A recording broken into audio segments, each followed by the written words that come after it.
하나님 말씀을 보겠습니다. 이사야서 53장 1절부터 12절입니다. 이사야 53장 1절부터 12절, 구약성경 1033페이지에 있습니다. 이사야 53장 1절부터 12절 제가 봉독해 드리겠습니다. 우리가 전한 것을 누가 믿었느냐? 여호와의 팔이 누구에게 나타났느냐? 그는 주 앞에서 자라나기를 연한 순 같고 마른 땅에서 나온 뿌리 같아서 고운 모양도 없고 풍채도 없은즉 우리가 보기에 흠모할 만한 아름다운 것이 없도다. 그는 멸시를 받아 사람들에게 버림을 받았으며 강고를 많이 겪었으며 질고를 아는 자라. 마치 사람들이 그에게서 얼굴을 가리는 것 같이 멸시를 당하였고 우리도 그를 귀히 여기지 아니하였도다. 그는 실로 우리의 질고를 지고 우리의 슬픔을 당하였거늘 우리는 생각하기를 그는 징벌을 받아 하나님께 맞으며 고난을 당한다 하였노라. 그가 찔림은 우리의 허물 때문이요 그가 상함은 우리의 죄악 때문이라. 그가 징계를 받음으로 우리는 평화를 누리고 그가 채찍에 맞음으로 우리는 나음을 받았도다. 우리는 다 양 같아서 그릇 행하여 각기 제 길로 갔거늘 여호와께서는 우리 모두의 죄악을 그에게 담당시키셨도다. 그가 곤욕을 당하여 괴로울 때에도 그의 입을 열지 아니하였으며 마치 도수장으로 끌려가는 어린 양과 털 깎는 자 앞에서 잠잠한 양같이 그의 입을 열지 아니하였도다. 그는 곤욕과 신문을 당하고 끌려갔으나 그 세대 중에 누가 생각하기를 그가 살아있는 자들의 땅에서 끊어짐은 마땅히 형벌받을 내 백성의 허물 때문이라 하였으리요. 그는 강포를 행하지 아니하였고 그의 입에 거짓이 없었으나 그의 무덤이 악인들과 함께 있었으며 그가 죽은 후에 부자와 함께 있었도다. 여호와께서 그에게 상함을 받게 하시기를 원하사 질고를 당하게 하셨은즉 그의 영혼을 속건 제물로 드리기에 이르면 그가 씨를 보게 되며 그의 날은 길 것이요 또 그의 손으로 여호와께서 기뻐하시는 뜻을 성취하리로다. 그가 자기 영혼에 수고한 것을 보고 만족하게 여길 것이라. 나의 의로운 종이 자기 지식으로 많은 사람을 의롭게 하며 또 그들의 죄악을 친히 담당하리로다. 그러므로 내가 그에게 존귀한 자와 함께 몫을 받게 하며 강한 자와 함께 탈취한 것을 나누게 하리니 이는 그가 자기 영혼을 버려 사망에 이르게 하며 범죄자 중 하나로 헤아림을 받았음이니라. 그러나 그가 많은 사람의 죄를 담당하며 범죄자를 위하여 기도하였느니라. 아멘. 기도드리겠습니다. 살아계신 하나님, 이 시간 하나님 말씀을 전하고 듣습니다. 성령께서 역사하셔서 우리를 향한 하나님의 뜻을 잘 깨달아 알게 도우시고 또 하나님이 성경을 통해서 알려주시는 대로 잘 믿고 따르게 도와주옵소서. 험한 인생길이지만 등불이요 또 빛의 인도를 받을 것이고 사탄 마귀와 싸워 대적하여 승리하게 될 것이고 때가 되면 천국에서 하나님과 함께 영광을 누리게 될 줄을 믿습니다. 감사드리고 예수 그리스도의 이름으로 기도드렸습니다. 아멘.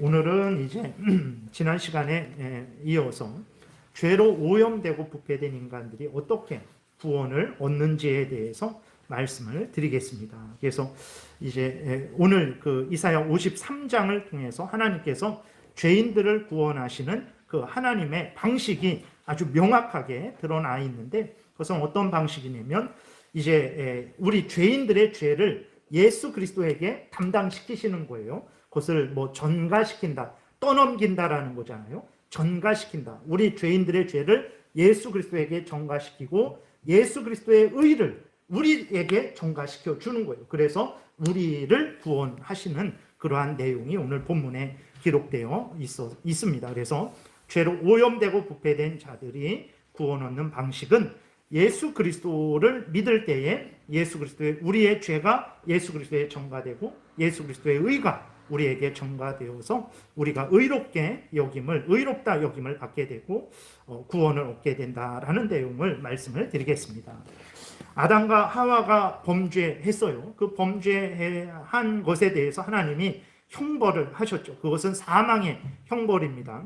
그리고 그 사망의 형벌만 받은 것이 아니라 아담과 하와는 죄로 오염되고 부패되었어요. 그러니까 범죄한 아담과 하와는 죄에 대한 책임, 사망의 형벌이 있었고 또 부패로 말미암아 이제 그 하나님을 알지도 못하고 하나님의 뜻을 알지도 못하고 하나님의 뜻대로 살아갈 능력도 없는 그러한 존재가 되어 버린 거예요. 문제는 무엇이냐면 아담의 그 죄책과 그 부패가 아담과 하와에게만 남아있는 것이 아니고 그것이 우리들에게 모든 후손들에게 전가되었다라는 것입니다. 그러니까 아담은 인류의 대표잖아요. 그래서 모든 인류의 대표이기 때문에 아담이 범죄한 것은 모든 인류가 대표한 거죠. 그래서 아담의 범죄에 대한 책임을 그 부패성을 모든 인류도 같이 지게 된 것입니다. 그래서 아담만 죄로 오염되고 부패되지 않은 것을 우리는 우리 자신을 봄을 통해서 확인을 하게 되죠. 그래서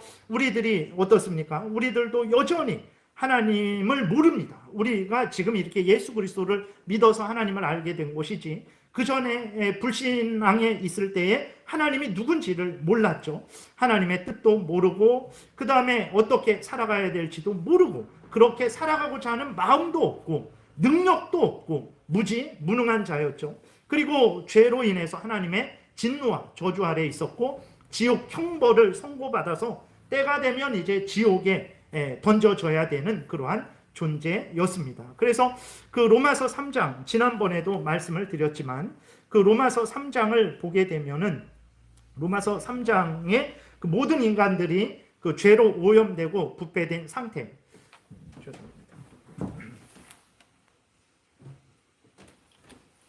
모든 인간들이 죄로 오염되고 부패된 상태에 대해서 하나님께서 말씀을 하시는데 이것은 아담의 상태만이 아닙니다. 우리들은 아니겠지. 아닙니다. 우리들도 이러한 상태에 있었던 것이라는 것을 우리가 기억해야 됩니다.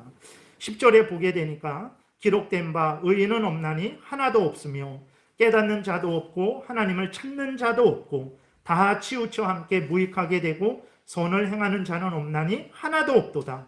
그들의 목구멍은 열린 무덤이요 그 혀로는 속임을 일삼으며 입술에는 독사의 독이 있고 그 입에는 저주와 악독이 가득하고 그 발은 피 흘리는데 빠른지라 파멸과 고생이 그 길에 있어 평강의 길을 알지 못하였고 그들의 눈 앞에 하나님을 두려움이 없느니라 함과 같으니라 라고 이렇게 기록이 되어 있어요. 이것이 신천지 아니면 어떤 모택동 그러한 차원의 사람들만 그런 것이 아니고 우리들이 예수 그리스도를 믿기 전에 이러한 상태였다라는 것을 기억해야 됩니다. 지금도 마찬가지예요. 우리에게서 예수 그리스도의 은혜를 우리 하나님께서 거두어 가신다면 우리들이 바로 이러한 사람들이 된다라는 것을 기억을 해야 되는 것입니다. 죄로 오염되고 부패된 사람들의 상태죠.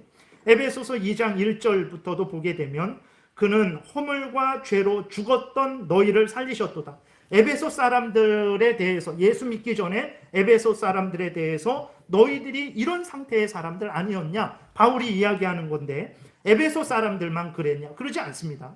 우리들도 포함되는 거예요. 모든 인간들이 이런 상태였음을 기억해야 됩니다. 그는 허물과 죄로 죽었었던 너희를 우리들도 허물과 죄로 죽었었던 거예요. 그러니까 원죄로 인해서 아담과 하와로부터 물려받은 원죄 그 죄책과 부패성 때문에 우린 죽어 있는 자고 또 우리가 스스로 범죄한 거죠. 그게 허물인데 그러한 죄로 인해서 우리가 죽어 있었던 거예요. 그리고 우리들이 살아서 이렇게 막 움직이고 그랬는데 그것이 생명 가운데 움직인 것이 아니라 허물과 죄로 죽어 있던 가운데에서 우리가 막 움직이고 행했던 것이라는 것을 기억해야 됩니다. 그리고 하나님의 뜻을 따랐습니까? 그러지 않죠. 이 세상 풍조를 따랐다 그랬어요. 공중에 권세 잡은 자 누굽니까? 악한 사탄 마귀를 따랐다 그랬어요. 3절에도 보게 되니까 육체의 욕심을 따랐다 그랬어요. 육체의 마음에 원하는 것을 따랐다 그랬어요. 그러니까 허물과 죄로 죽어 있는 상태였던 우리들은 우리 자신을 의롭게 보죠. 그래도 나는 다른 사람보다 난데 아닙니다. 우리들이 어떤 사람들이었냐? 허물과 죄로 죽어 있었던 사람들이고 세상 풍조를 따르던 사람들이고 사탄 마귀를 따르던 사람들이고 육체와 마음에 원하는 육체의 탐욕을 따르던 사람들이었던 거예요. 그래서 본질상 진노의 자녀, 하나님의 원수였다라는 것입니다. 하나님의 진노의 형벌을 받아 마땅한 사람들이었다라는 거예요. 그러니까 모든 인간들이 죄로 오염되고 부패되어서 이렇게 하나님 앞에서 본질상 진노의 자녀였던 거예요. 이러한 인간들이 어떻게 구원을 얻을 수 있겠습니까? 이러한 인간들이 어떻게 자신의 죄를 스스로 정결케 할 수 있겠습니까? 이러한 인간들이 어떻게 하나님과의 교제를 스스로 회복시킬 수 있겠습니까? 이러한 인간들이 어떻게 마귀로부터, 지옥 형벌로부터 스스로 벗어날 수 있겠습니까? 자신의 지혜로, 자신의 능력으로, 자신의 힘으로, 자신의 돈으로, 지위, 권세로 구원을 이룰 수 없는 것임을 우리는 분명히 기억해야 됩니다. 그러면 다른 사람의 도움을 받으면 구원을 받을 수 있겠습니까? 그 사람도 같은 죄인인데 자기도 구원 못하는 자가 어떻게 나를 구원해 줄 수 있겠습니까? 우상의 도움을 받으면 구원을 받을 수 있겠습니까? 그건 말도 안 되는 얘기죠. 우상은 없는 거짓된 신이기 때문에 그 있지도 않은 거짓된 신에 의해서 어떻게 도움을 받을 수 있겠습니까? 우리의 목숨을 바치면 될까요? 우리 목숨이 얼마나 그렇게 대단합니까? 우리 목숨이 대단한 것 같지만 사실은 하나님 앞에서 아무것도 아니라는 것을 기억을 해야 되는 것입니다. 인간은 스스로 세상에 무엇으로도 죄를 없이 할 수 없고 하나님의 진노와 저주를 피할 수 없고 악한 사탄 마귀의 종로로 타는 데서 벗어날 수 없고 죽음과 지옥 형벌을 없이 할 수 없는 거예요. 스스로는 그렇게 할 수 없는 거죠. 스스로 하나님과 화목하게 되어서 천국에 들어갈 수도 없습니다. 벌레만도 못하고 구더기만도 못한 존재이며 흙으로 돌아갈 존재일 뿐이라는 것을 우리가 기억을 해야 되는 것입니다. 그러면 죄된 인간은 구원을 얻을 수 없는가? 있죠. 어떤 방법으로 그럼 구원을 얻을 수 있습니까? 오직 하나님의 의에서만 구원을 얻을 수 있는 거예요. 로마서 3장과 에베소서 2장에서 우리가 살펴보았듯이 인간은 죄로 오염되고 이미 부패된 상태입니다. 사망의 형벌을 받은 상태예요. 사탄의 종로로 타는 상태입니다. 하나님을 알고자 하는 마음도 없고 하나님의 뜻을 따라 살아가고자 하는 능력도 없는 정말 사망에 처해진 존재인 거예요. 그러한 인간들이 스스로 구원을 얻을 수는 없는 거죠. 그러한 인간들이 구원을 얻을 수 있는 유일한 길은 무엇이냐? 전능하신 하나님의 의에서만 구원을 얻을 수 있는 거죠. 전능하신 하나님께서 이러한 인간들을 불쌍히 여기셨어요. 죄와 비참한 가운데 내버려 두지 아니하시고 그 죄로부터 그 사망의 그 형벌로부터 사탄 마귀의 종로로 타는 데서부터 하나님이 인간들을 하나님의 택한 백성들을 구원하시기로 하셨는데 어떻게 구원하시기로 하셨냐? 그냥 이러저러한 방법으로 구원하기로 하셨냐? 그러지 않고 오직 예수 그리스도를 통해서만 구원하시기로 정하신 거예요. 그것이 오늘 본문에 나와 있습니다. 성경을 보게 되면 구약과 신약 모두에서 예수 그리스도를 통한 구원 외에는 다른 구원이 없다라는 것을 분명히 말씀을 하고 있습니다. 사도행전 4장 12절에 보게 되니까 다른 이로서는 구원을 얻을 수 없나니 천하 사람 중에 구원을 받을 만한 다른 이름을 우리에게 주신 일이 없음이라 라고 이렇게 기록이 되어 있어요. 그래서 오직 예수 그리스도를 통해서만 죄인들이 구원을 얻는 것이라는 것을 우리가 기억을 해야 됩니다. 하나님은 우리를 구원하시되 예수 그리스도를 통해서만 구원하시기로 정하신 거예요. 그러면 예수 그리스도를 통해서 어떻게 구원을 우리를 하실까? 그랬을 때 앞에서 말씀드렸죠. 우리는 죄인이잖아요.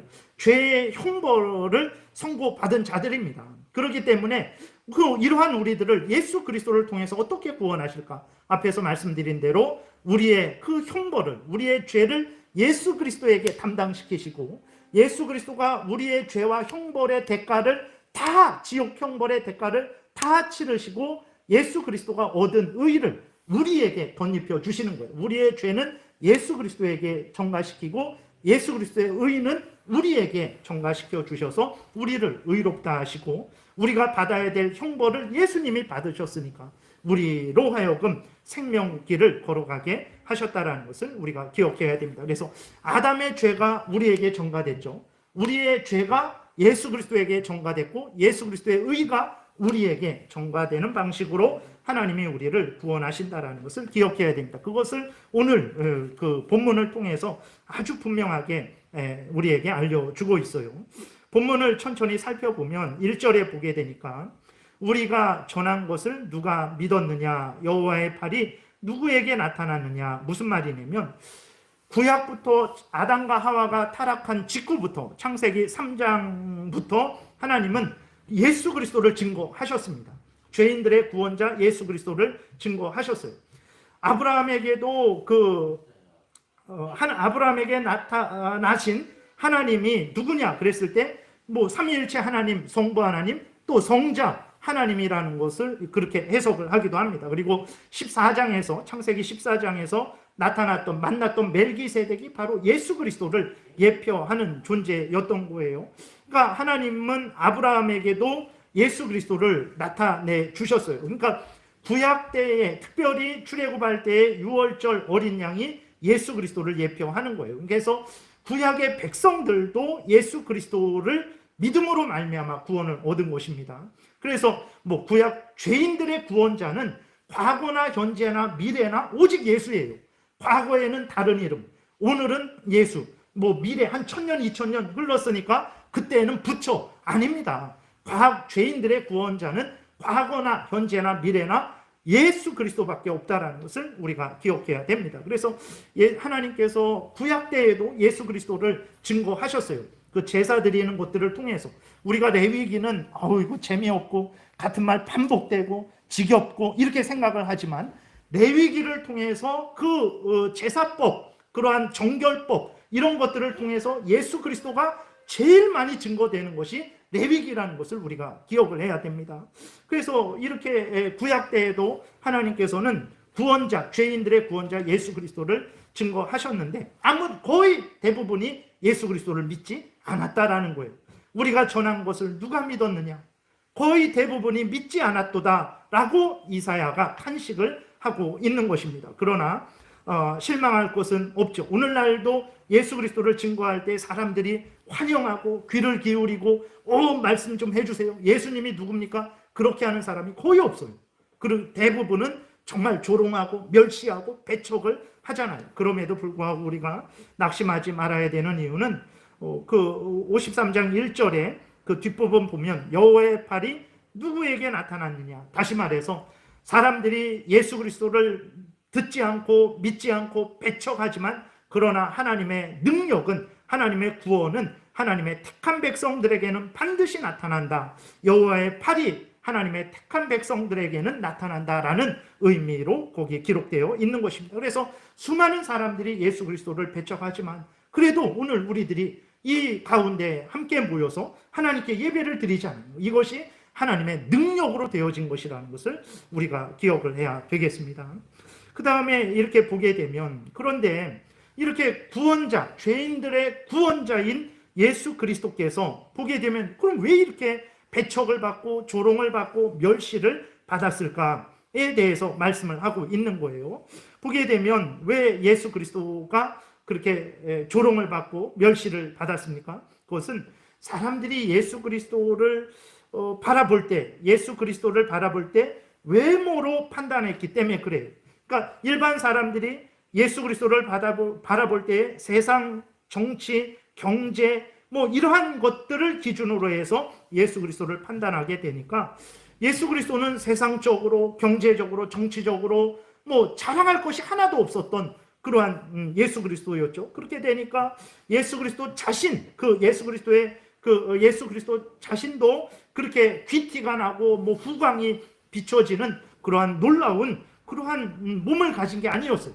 정말 잘생기고 뭐 어떤 부잣집 도련님 같은 그러한 모습이 하나도 없었고 시골 아주 촌구석에 있는 그러한 아주 촌사람, 그 갈릴리라는 게 그 이스라엘 땅 북쪽에 아주 끝쪽이거든요. 그러니까 뭐 우리나라 한반도 전체 하면 저기 함경도죠. 저 백두산 쪽에 있는 그 정도 되는 아주 촌구석에 있는 동네가 갈릴리 나사렛입니다. 그런데 있었던 서울 사람들이 그런 사람들 보게 되면 참 우습죠. 예루살렘 사람들이 갈릴리 사람 보게 되면 우습습니다. 아주 촌사람, 그렇게 생각을 한 거예요. 그래서 예수 그리스도의 모습이 그렇게 볼품없는 모습이었던 거예요.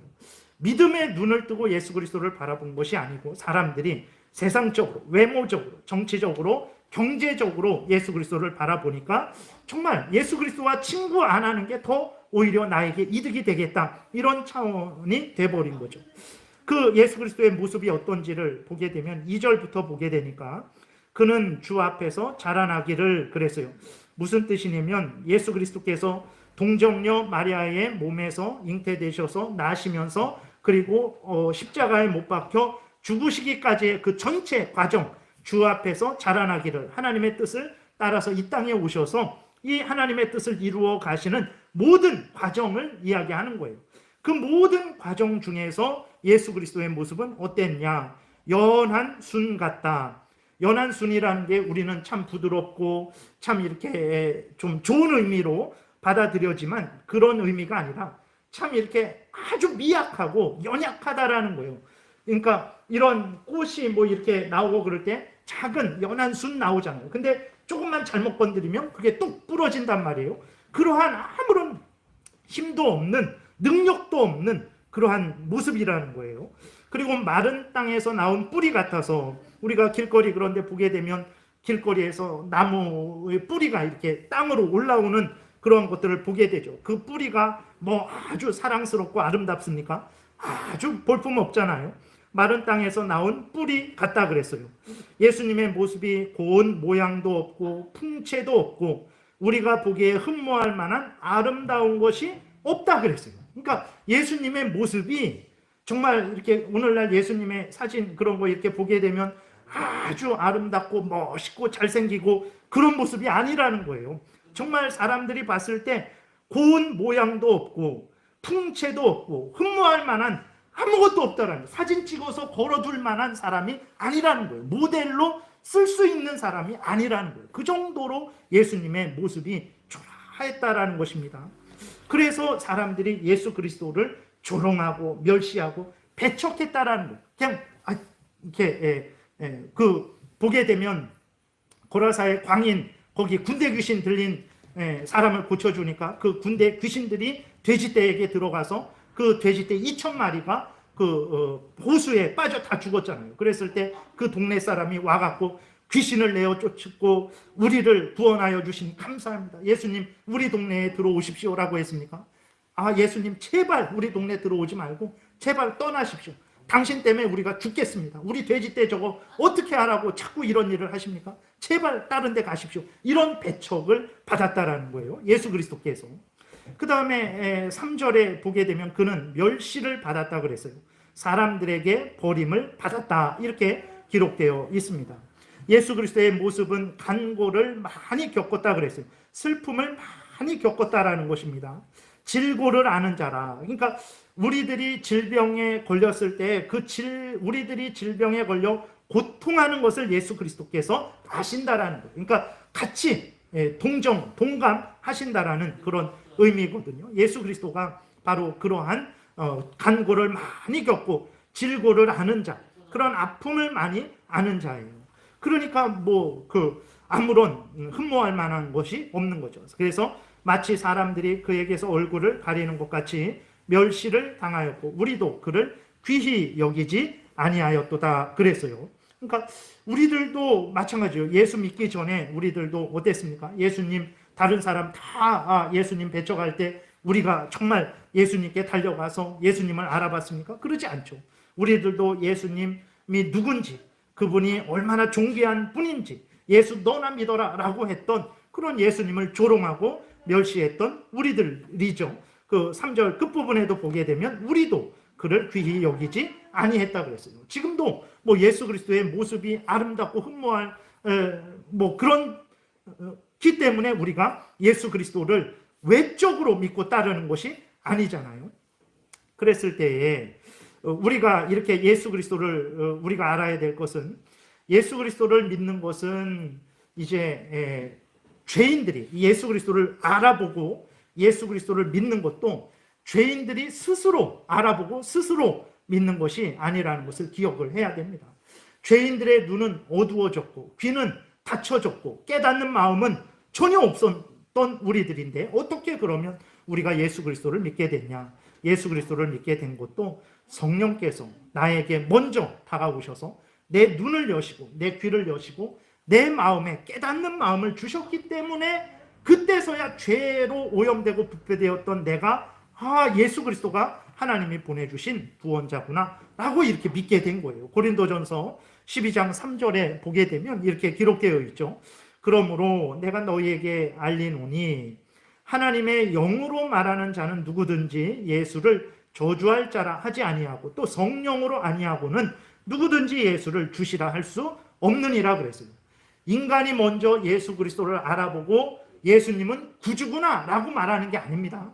성령께서 먼저 우리에게 역사하셔야, 믿음을 주셔야, 눈을 뜨게 해 주셔야 예수님은 주님이다 라고 이렇게 말을 하는 거예요.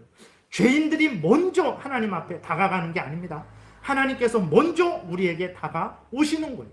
먼저 우리를 거듭나게 하셔야 우리가 예수 그리스도가 구주시라는 것을 그렇게 믿게 되어서 예수님을 구주라 말을 할 수 있는 것이지, 성령이 역사하시지 않으면 인간은 스스로 예수를 주라 할 수 없다라는 것을 우리가 기억을 해야 되는 것입니다. 그러면 이렇게 왜 그 예수 그리스도가, 그 구원자 예수 그리스도, 성자 하나님이신 예수 그리스도가 왜 이렇게 초라한 모습으로 볼품없게 세상에 오셨을까? 왜 예수 그리스도가 사람들에게 조롱과 멸시를 당하는 그 모습, 흠모할 만한 것이 아무것도 없는, 키도 크지도 않았던 것 같아요. 덩치도 좋지 않았던 것 같아요. 얼굴도 잘생기지 않았던 것 같아요. 가문도 뭐 그냥 다윗의 자손이지만 다윗 왕과는 거의 세상적으로 찾아볼 수 없는, 이름만, 명목만 다윗 왕까지 실제적으로 뭐 왕의 대접을 받는 그런 것이 하나도 없었죠. 그러니까 예수 그리스도는 흠모할 만한 것이 아무것도 없었던 거예요. 그러면 왜 예수 그리스도가 구주심에도 불구하고 그렇게 흠모할 만한 것이 하나도 없는, 볼품없고 멸시받는 모습으로 이 땅에 오셨을까? 이사야 53장 4절에 보게 되니까 이렇게 기록이 되어 있어요. 그는 실로 우리의 질고를 지고 우리의 슬픔을 당하였거늘 우리는 생각하기를 그는 징벌을 받아 하나님께 맞으며 고난을 당한다 하였노라. 이렇게 기록이 되어 있습니다. 예수님이 왜 초라한 모습으로 이 땅에 오셨는가?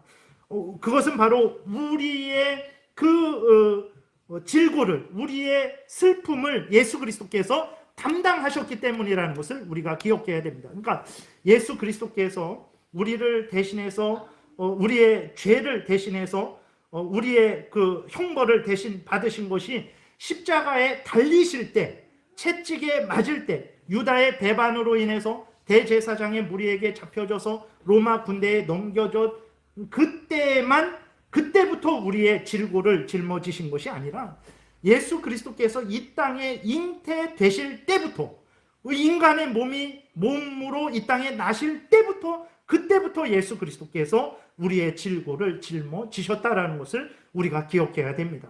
예수 그리스도께서 왜 그렇게 초라한 모습으로 이 땅에 오셨나? 그 모습이 우리의 모습이라는 것을 기억해야 됩니다. 원래 우리가 그렇게 초라해야 되는 거예요.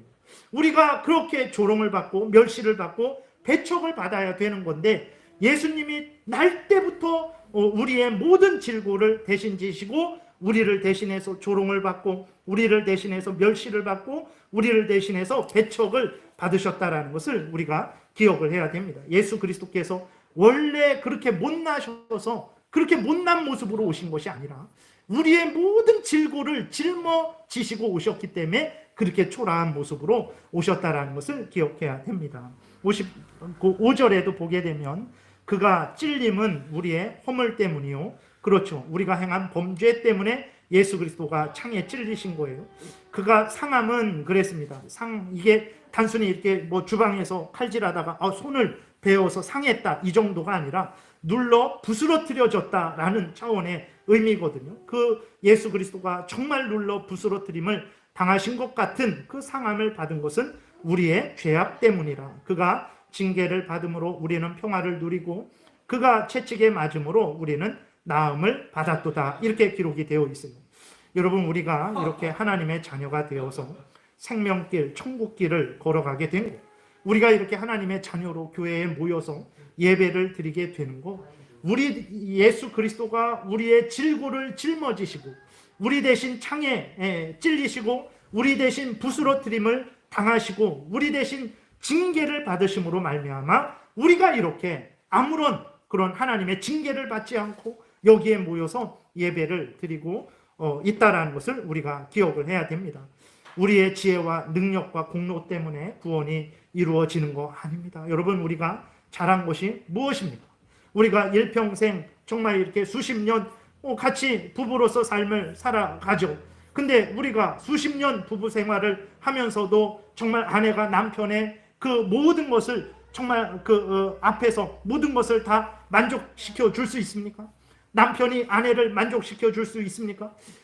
일평생 부부가 된 사람인데도 서로를 만족시켜 주지 못하는 인간들입니다. 근데 그 인간들이 하나님을 만족시키셔서 정말 우리가 죄를 용서받고 사탄의 종로로 타는 데서 해방되고 우리가 지옥에서 해방되고 천국에 들어간다라고는 절대 말할 수 없다라는 것을 기억해야 됩니다. 우리가 이러한 은혜를 누리는 것은 오직 예수 그리스도께서 우리 대신 모든 질고를 지시고 모든 형벌을 받으심으로 말미암아서 우리가 나음을 입고 하나님 앞에서 살아가게 되었다라는 것을 기억해야 됩니다. 우리들은 6절에 있는 대로 다 양 같아서 어리석고 무지하고 무능한 양들이죠. 그릇 행하여 각기 제 길로 갔다 그랬어요. 에베소서 2장에서 말씀하고 있는 대로 허물과 죄로 죽어있는 상태에서 세상 풍조를 따르고 사탄 마귀를 따르고 우리의 탐욕을 따르는 그 길을 갔던 우리들이었습니다. 근데 그러한 우리들인데 그 우리들의 죄악을 어떻게 했습니까? 여호와께서는 우리 모두의 죄악을 그에게 담당시키셨도다 그랬어요. 우리가 허물과 죄로 죽어있고 세상 풍조를 따르고 사탄 마귀를 따르고 우리 탐욕을 따르던 그 모든 죄값을 예수 그리스도에게 담당시키셨도다라고 이렇게 기록이 되어 있습니다. 그래서 앞에서 말씀드렸죠. 하나님이 우리를 어떻게 구원을 하시는가 그랬을 때 예수 그리스도를 통해서 구원하십니다. 그래서 예수를 믿어야 됩니다. 그럼 예수를 믿으면 어떻게 우리가 구원을 얻게 됩니까? 예수를 믿는 자에게 하나님이 은혜를 주시는데 어떻게 합니까? 그 사람의 죄를 예수 그리스도에게 담당시키시는 거예요. 그래서 예수님이 그 형벌을 그 사람이 받아야 되는데 그 사람의 죄값을 예수님이 받게 하시는 거예요. 그리고 예수님의 의를 그 사람에게 그렇게 주시는 거예요. 그래서 구원이 은혜다라고 이렇게 말을 하는 것입니다. 그래서 이렇게 예수 그리스도께서 우리의 죄 때문에 창에 찔리고 부서뜨림을 당하셨죠. 그러나 이것을 깨닫는 사람이 거의 없는 거예요.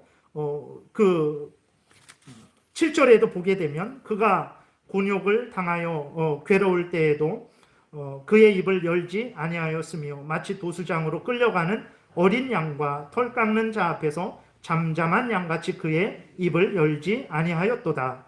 그는 곤욕과 신문을 당하고 끌려갔으나 그 세대 중에 누가 생각하기를 그가 살아있는 자들의 땅에서 끊어짐은 마땅히 형벌받을 내 백성의 허물 때문이라 하였으리요. 아무도 예수 그리스도가 우리 대신 택한 백성들 대신 그들의 죄를 지고 그 죄값을 그 죄에 대한 형벌을 받고 있는데 아무도 우리들조차도 우리 때문에 예수 그리스도께서 형벌을 받았다라고 생각을 하지 않았다라는 거예요. 지금도 그리스도인들 중에서도 나 때문에 예수 그리스도가 형벌을 받았다고 생각하지 않습니다. 내 구원은 오직 예수 그리스도의 대속에 근거했다고 생각하지 않는 사람들이 많아요. 내 구원은 어떻게 합니까? 내가 이루었다라고 하는 사람도 있고 어떤 사람들은 하나님 반, 나 반, 하나님과 인간이 서로 협력해서 구원을 이루었다라고 주장하는 사람들이 있어요. 아닙니다. 전적으로 우리 구주 예수 그리스도께서 우리의 죄값을 담당하심으로 말미암아서 우리가 구원 얻은 거지 예수님 반 담당하고 우리가 반 담당해서 그런 게 아닙니다. 전적으로 예수님이 우리의 죄를 담당하시고 예수님의 의를 우리에게 주심으로 말미암아서 우리가 구원 얻었다라는 것을 기억해야 됩니다. 예수님이 그걸 말씀을 안 하시니까 우리가 그런 생각을 하는 거죠. 예수님이 7절에 보게 되니까 곤욕을 당하여 괴로울 때 그랬어요. 우리의 죄 때문에 곤욕을 당하고 괴로울 때 예수님이 아무 말씀 안 하셨어요. 대제사장들에게 신문을 받을 때 내 죄 때문이 아니라 저 사람들 죄 때문이다 말씀 안 하셨어요. 빌라도에게 신문을 받을 때 내 죄 때문이 아니라 저 사람들 때문이다 말씀 안 하셨어요. 십자가에 못 박혀 죽으실 때에도 내 죄 때문이 아니라 저 사람들 죄 때문이다 라고 말씀 안 하셨어요. 만약에 예수 그리스도께서 말씀하셨다면 우리가 지금 여기 이렇게 있었겠습니까? 그러지 않죠. 예수님이 그렇게 말씀 안 하시니까 내 죄 때문에 예수님이 십자가에 못 박혀 죽으셨다라는 것을 우리가 잊어버리는데 아닙니다. 오늘 분명하게 말씀을 하고 있잖아요. 예수님이 고난을 당한 것은 우리의 죄 때문이다 라고 분명히 말씀을 하고 있다는 것을 기억을 해야 되는 것입니다. 그럼에도 불구하고 예수님을 알아주는 사람은 하나도 없었어요. 오히려 그러한 예수님을 어떻게 여겼습니까? 강도같이 여겼다 그랬어요. 교만하고 탐욕스러운 부자같이 여겼다. 9절에 보게 되니까 그는 강포를 행하지 아니하였고 남에게 해로운 일을 하지 않았다라는 거예요. 그의 입에는 거짓이 없었으나 그의 무덤이 악인들과 함께 있었으며 그가 죽은 후에 부자와 함께 있었도다.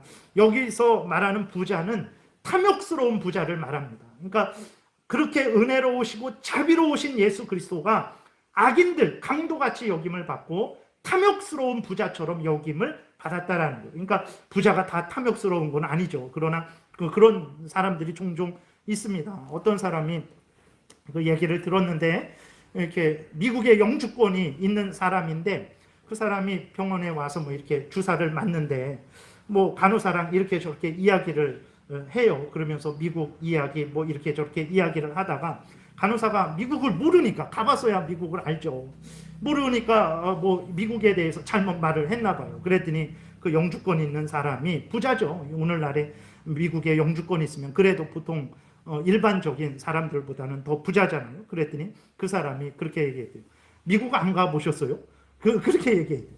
그러니까 참으로 그런 참 이렇게 좀 이렇게 좀 나쁜 그런 사람들이 있죠. 그 미국 2번 갔다 오면 더 대단할 것 같아요. 미국 좀 이렇게 갔다 온 거 해놓고 가보지 않았었냐고 뭐 이런 그런 나쁜 부자들을 말을 하는 거예요. 좋은 부자를 말하는 게 아니고. 10절에도 보게 되면 이제 정리하는 차원이죠. 이 모든 것이 하나님의 계획임을 밝히십니다. 예수 그리스도께서 이 땅에 오셔서 하나님의 택한 백성들의 죄를 담당하시고 그 예수 그리스도의 의를 하나님의 택한 백성들에게 주시는 그것은 하나님의 계획임을 말하고 있어요. 10절부터 11절 보게 되니까 여호와께서 그에게 상함을 받게 하시기를 원하사 우연히 된 게 아닙니다. 하나님이 예수님이 대신 죽게 하시기로 정하셨다라는 거예요. 질고를 당하게 하셨은즉 우리의 죄 때문에 질고를 당하신 거예요. 그의 영혼을 속건 제물로 드리기에 이르면 속건제라는 것은 죄를 속하는 제물입니다. 그 제물로 드리기에 이르면 그가 씨를 보게 되며 예수 그리스도의 씨, 하나님의 씨, 하나님의 택한 백성들을 말하는 거예요. 그의 날은 길 것이요 예수 그리스도께서 십자가에 못 박혀 죽으셨지만 다시 부활하셔서 영원토록 사실 것을 의미하는 것입니다. 또 그의 손으로 여호와께서 기뻐하시는 뜻을 성취하리로다. 그렇죠. 예수님이 십자가에서 모든 것을 다 이루었다라고 말씀을 하셨어요. 그리고 11절 그가 자기 영혼에 수고한 것을 보고 만족하게 여길 것이다. 다 이루었도다라고 하시고 예수 그리스도께서 돌아가시고 그로 말미암아 우리가 이렇게 하나님의 자녀가 된 거죠. 이것을 보고 예수 그리스도께서 기뻐하신다라는 것을 말씀을 하고 있는 것입니다. 그리고 11절부터 12절은 이제 계속 앞에서 말씀드렸던 내용이 다시 한번 반복되는 거예요. 그러니까 우리가 구원 얻은 것은 우리의 공로, 우리의 지혜, 우리의 능력 때문이 아니라 예수 그리스도께서 하나님의 그 모든 뜻을 성취하심으로 말미암아서 되어진 것임을 이야기하고 있는 거예요. 11절 나의 의로운 종이 자기 지식으로 많은 사람을 의롭게 하며 하나님의 뜻을 따라서 순종함으로 많은 사람을 의롭게 했죠. 그들의 죄악을 친히 담당하리로다. 분명히 예수님이 하나님의 택한 백성들의 죄를 담당하신다라고 대신 지신다라는 거예요. 말씀하고 있죠. 그러니까 12절에 그러므로 내가 하나님을 말하는 거예요. 그에게 예수 그리스도에게 존귀한 자와 함께 몫을 받게 하며 강한 자와 함께 탈취한 것을 나누게 하리니 그랬어요. 예수 그리스도께서 자기 영혼을 하나님 앞에 제물로 드렸어요. 그러니까 우리들이 제물이 돼야 되죠. 우리들이 죽어야 되는데 예수님이 대신 죽으신 거예요. 그 예수님이 하나님의 뜻을 따라 대신 죽으심에 대해서 하나님께서 예수 그리스도에게 몫을 주셨어요. 그 몫을 주셨는데 그 몫이 무엇이냐? 의로움이죠. 의로움입니다. 그 의로움을 예수님이 받으셨는데 예수님이 의가 없어서 받으신 게 아니라 우리에게 주시기 위해서 그 의를 받으신 거예요. 하나님으로부터 하나님의 뜻을 완전히 성취하심으로 말미암아 하나님으로부터 의를 받으시고 그 의를 우리에게 주신 거예요. 그래서 우리가 이렇게 의롭지 않은 우리들이 의롭게 되었다라는 것을 기억을 해야 되는 것입니다. 그래서 이는 그가 자기 영혼을 버려 사망에 이르게 하며 범죄자 중 하나로 헤아림을 받았음이니라. 그러나 그가 많은 사람의 죄를 담당하며 범죄자를 위하여 기도하였느니라. 예수 그리스도께서 우리의 죄를 담당하심으로 말미암아 우리가 이렇게 구원 얻게 되었다라는 것을, 우리가 이렇게 살아나가 되었다라는 것을 기억을 해야 됩니다. 말씀을 정리합니다. 아담의 모든 인류의 대표죠. 모든 인류의 대표인 아담이 범죄했어요. 범죄에서 죄에 대한 책임과 부패가 되어버렸습니다. 근데 모든 인류의 대표이기 때문에 아담의 죄와 부패는, 책임은 후손들에게 전가되었어요. 후손들에게 전가되었습니다. 그래서 아기들이, 여러분, 이렇게 죄는 왜 죽습니까? 사람은 왜 죽습니까? 죄의 삭은 사망이에요. 죄가 있기 때문에 죽는 것입니다. 죄가 없으면 아담도 죽지 않았고 우리도 죽지 않는 거예요. 아기들도 죽지 않습니다. 죄가 없는데 왜 죽습니까? 죽는 것은 죄가 있기 때문에 죽는 거예요. 그런데 아니, 아기들이, 뱃속에 있는 아기들이 무슨 선이나 악을 행했겠습니까? 무슨 악한 생각을 했겠어요? 무슨 나쁜 말이라도 한마디 했겠습니까? 그런데 죽는단 말이에요. 뱃속에 있을 때 죽든지 태어나서 얼마 안 돼서 갓난아기 때 죽는 그런 경우도 있단 말이에요. 그럼 왜 그 아기들이 정말 우리처럼 미워하고 시기하고 거짓말하지 않고 나쁜 짓 하지 않았는데도 왜 아기들이 죽냐? 원죄가 있기 때문에 그래요. 그 원죄가 뭐냐? 아담의 죄책과 그 부패성이 후손들에게 전가된 거예요. 그래서 그 아기는 하나님 앞에서 죄인입니다. 자기가 욕 한마디 안 했을지라도 대표인 아담 때문에 모든 사람들이 죄인이 된 거예요. 아담의 범죄는 그래서 너무나 나쁜 범죄예요. 단순히 자기가 하나님처럼 되려고 하는 그것도 나쁜 거지만 자기가 모든 인류의 대표임을 알면서도 범죄를 한 거예요. 자기가 잘못하면 모든 사람이 죽는다라는 것을 알면서도 범죄한 거예요. 그래서 아담의 범죄는 너무나 나쁜 범죄예요. 너무나 나쁜 아담입니다. 사탄이 그것을 도모한 거예요. 그래서 사탄은 처음부터 살인자예요. 절대로 사탄하고 가까이 하면 정말 잘 되는 일이 없습니다. 정말 기억해야 됩니다.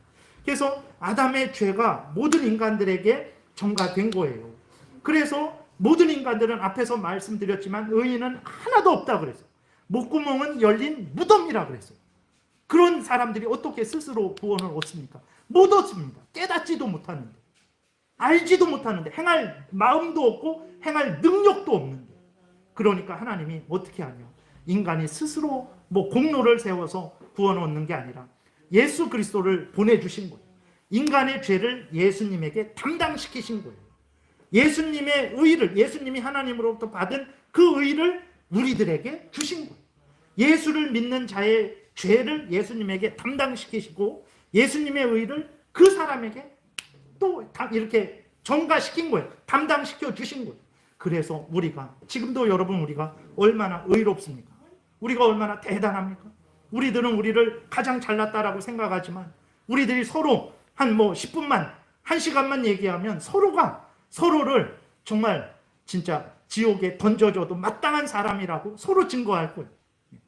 우리가 그러한 존재들입니다. 근데도 우리가 하나님의 자녀로 일컬음을 받고 우리가 이렇게 하나님을 믿고 섬기고 천국길, 생명길을 걸어가게 된 것은 앞에서 말씀드렸죠. 오늘 이사야 53장이 아담의 죄의 전가를 받고 또 스스로 범죄한 자들의 죄를 예수님에게 담당시키고 예수님의 의를 그들에게 주셔서 구원을 얻게 하신다라는 하나님의 구원의 방법을 이야기해 주시는 거예요. 이 구원의 방법은 구약 때에도 동일하고 신약 때에도 동일하고 죄인들의 구원자는 오직 예수 그리스도밖에 없는 거예요. 구약 때에도 구원자는 예수 그리스도, 신약 때에도 구원자는 예수 그리스도인 것입니다. 그래서 갈라디아서 4장 13절에도 보게 되면 그리스도께서 우리를 위하여 저주를 받았다고 그랬어요.